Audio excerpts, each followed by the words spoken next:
She called me broke on her wedding day, so I played her father's final message. They say a mother's love is unconditional until it's betrayed. I raised my daughter with dignity, modesty, and the values her late father died protecting. I never flaunted wealth, never spoiled her, because I wanted her to become a woman of character, not greed. But on her wedding day, in front of chandeliers and champagne flutes, I saw who she had become.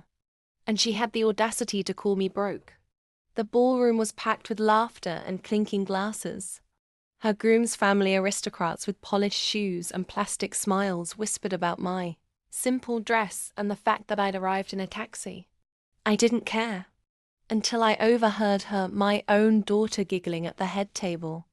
She couldn't even afford a proper gift, she sneered, sipping champagne. What do you expect? She's just a poor old widow living off scraps. Her in-laws chuckled politely. At least she raised you well, one said. She rolled her eyes. Please, I raised myself. That's when I stood up, glass in hand, smile unshaken, heart cold. May I say a few words? I asked. The room hushed. All eyes turned to me.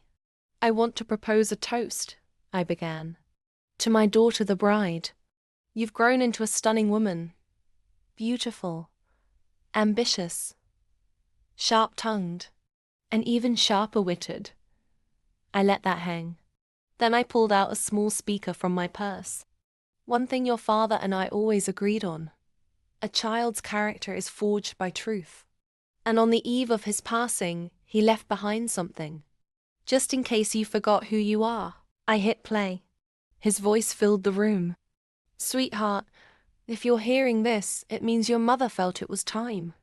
We never told you about the fortune, not because we didn't trust you, but because we wanted you to live a life of purpose. But now you must know, the family trust holds $86 million. You are the sole heir. If and only if you remain humble, kind, and grateful to your mother. If not, everything goes to charity. Gasps echoed around the hall. The groom paled. His father sat straighter in his chair. But I wasn't done. I looked her dead in the eyes.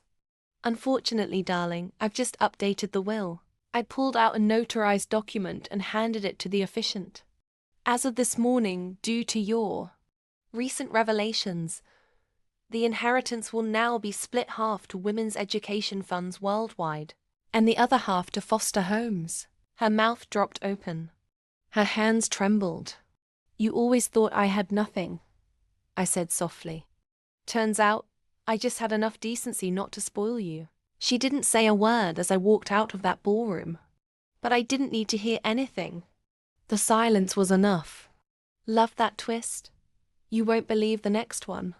Real-life inspired tales of karma, betrayal, and sweet strategic revenge. Hit that subscribe button and ring the bell because justice never goes out of style.